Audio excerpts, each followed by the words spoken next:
విశేషులు Telugu Desam party ఆవిర్భావ అధ్యక్షులు దివంగత నేత నందమూరి తారక రామారావు గారి 29వ వర్ధంతి సందర్భంగా వారికి ఘనమైన నివాళి అర్పించాలని చెప్పి ఈరోజు రాష్ట్ర పార్టీ కార్యక్రమాన్ని కడప జిల్లాలో మైదుకూరు నియోజకవర్గంలో జరుపుకోవడానికి వచ్చిన మన ముఖ్యమంత్రి జాతీయ పార్టీ అధ్యక్షులు నారా చంద్రబాబు నాయుడు గారికి స్వాగతం సుస్వాగతం తెలుపుతూ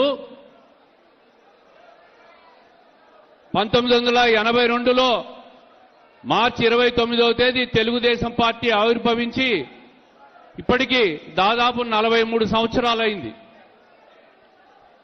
సమాజమే దేవాలయం, పేద ప్రజలే దేవుళ్ళనే నినాదాన్ని దేశవ్యాప్తంగా ప్రసిద్ధిగాంచిన మన కీర్తిశేషులు ఎన్టీ రామారావు గారి 29వ వర్ధంతిలో ఘనంగా మనం అందరం నివాళులు అర్పించుకోవాల్సిన అవసరం ఉంది. ఏదైతే దేశంలో సంక్షేమం అనే పదం తెలీదో ఆ రోజే సంక్షేమానికి పేద ప్రజల కోసం 2 రూపాయల కిలో బియ్యం, జనతా వస్త్రాలు, పక్కా నివాసాలు పేద ప్రజల కోసం తీసుకొచ్చిన ఘనత మన దివంగత నేత ఎన్టీ రామారావు గారిది. ఆ రోజు దేశంలో సంక్షేమం అనే పదమే ఎవరికీ తెలియని రోజుల్లో సంక్షేమాన్ని 3 పాదాల మీద నడిపించిన నాయకుడు ఎన్టీ రామారావు గారు. ఈరోజు దేశమంతటా కూడా ఆయన ప్రారంభించిన సంక్షేమ కార్యక్రమాలన్నీ కూడా అమలవుతున్న పరిస్థితులు మనం చూస్తూ ఉంటాం. ఏదైతే సంక్షేమం ఉందో అదే కాదు, అభివృద్ధిని కూడా చేసి చూపిస్తానని చెప్పి మన నాయకులు ఈరోజు చంద్రబాబు నాయుడు గారు 16 సంవత్సరాలుగా ఈ రాష్ట్రాన్ని ముఖ్యమంత్రిగా పరిపాలిస్తూ స్వర్ణాంధ్రప్రదేశ్ తయారు చేయాలనే తాపత్రయంతో ఈరోజు మళ్లీ ప్రజలందరూ కూడా 92% స్ట్రైక్ రేట్తో ఓట్లు వేసి గెలిపించిన పరిస్థితి.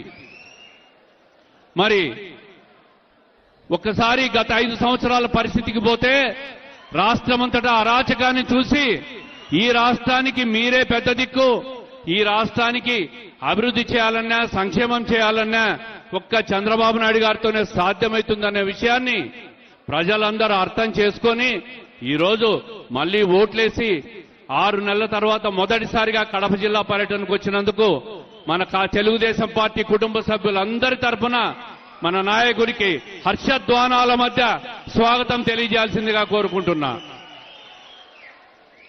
సార్, ఉమ్మడి కడప జిల్లాలో 10 సీట్లలో 7 సీట్లు 99 ఎన్నికల తర్వాత 25 సంవత్సరాల తర్వాత వచ్చాయి. కడప పార్లమెంట్లో 7 సీట్లలో 5 సీట్లు తమరికి కానుకగా కడప జిల్లా ప్రజలందరూ మీకు ఇచ్చారు. కడప జిల్లా సర్వకోమ అభివృద్ధి కోసం అనేక రకాలుగా ప్రజలు ఆశలు పెట్టుకున్నారు మీ మీద. తప్పకుండా మీరు ఆశలు వమ్ము చేయకుండా ఈ 5 సంవత్సరాల కాలంలో నీటిపారుదల రంగమైతే ఏమి, అదేవిధంగా ఐటీ రంగమైతేమి తమరి కృషితో ఓరవకల్లును కొప్పర్తిని కేంద్ర ప్రభుత్వం గత బడ్జెట్లో పారిశ్రామిక హబ్గా ప్రకటించిందంటే అది తమరి కృషి చాలా ఉంది. అదే కాకుండా ఐటీ పరంగా కూడా కడపను ఎంతో అభివృద్ధి చేయాల్సిన అవసరం ఉంది, పారిశ్రామికంగా అవసరం ఉంది. అన్ని అవకాశాలు కడప జిల్లాకు ఉన్నాయి. తమరు పెద్ద దృష్టితో పెద్ద మనసుతో జిల్లాను ముందుకు తీసుకుపోతారని ఆశిస్తూ చివరగా మాకొక కోరిక సార్, 43 సంవత్సరాల్లో తెలుగుదేశం పార్టీ ఆవిర్భవించిన తర్వాత 3వ తరం నేత మన పార్టీలోకి వచ్చారు, నారా లోకేష్ గారు. మరి పార్టీకి భవిష్యత్తులో యువతకు ఒక భరోసా ఇవ్వాలన్నా, పార్టీకి భరోసా ఇవ్వాలన్నా నారా లోకేష్ గారిని డిప్యూటీ సీఎంగా ప్రమోట్ చేయాలని చెప్పి మేమందరం కూడా కోరుకుంటున్నాం సార్. దీనివల్ల పార్టీకి బ్రహ్మాండమైన భవిష్యత్తు ఉంటుంది. అన్ని రకాలుగా యువతను ప్రోత్సహించే విధంగా ఆయన ఈరోజు ఐటీ రంగానికి కానీ పారిశ్రామిక రంగానికి కానీ అనేక సంస్థలు రాష్ట్రానికి తీసుకొచ్చే దాంట్లో కానీ ఆయన చేస్తున్న కృషిని ప్రజలందరూ గమనిస్తున్నాం.